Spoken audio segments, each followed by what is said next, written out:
Welcome to this incredible video here at your channel name. Today, we're going to talk about a recent development regarding SK Hynix.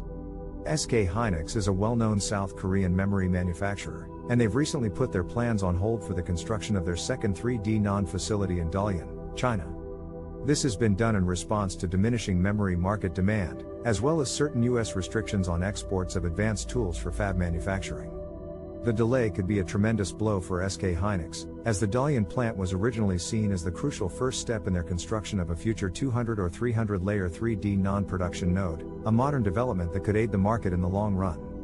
The project was made possible due to the takeover of Intel's 3D NAND production business, allowing SK Hynix to build on the already existing framework of infrastructure and planning, and begin with the Dalian plant construction in May 2022. However, there are certain factors involved in the delay of the completion of the facility. First, even if SK Hynix can manage to bring in all the necessary fabrication equipment in time, they might have to run the fab, meaning they'll also need to export additional pieces from places such as the US and Japan, as well as potentially hiring US engineers. Second, even if SK Hynix can bring in all the tools and run the fab, there is the issue of getting an export license from the US Department of Commerce to allow for the export of tools that can be used to make said 3D NAND with the required layers to China.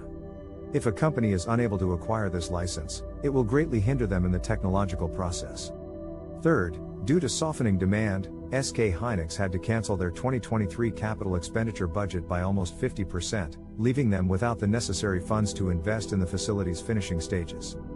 Finally, due to recent foreign regulations imposed, US engineers from companies such as Applied Materials, KLA and Lam Research are barred from providing services to semiconductor plants in China without written permission. All of these factors combined have led experts to speculate that SK Hynix might eventually decide to simply sell off the Dalian plant upon its completion instead of coming up with the needed money and resources to install and run the required wafer fab equipment. We'll be sure to bring you more information on the resolution of SK Hynix's delay as soon as it develops, and as always, we'll be sure to update you on all the breaking tech news from around the world. This is your channel name signing off. We'll see you next time.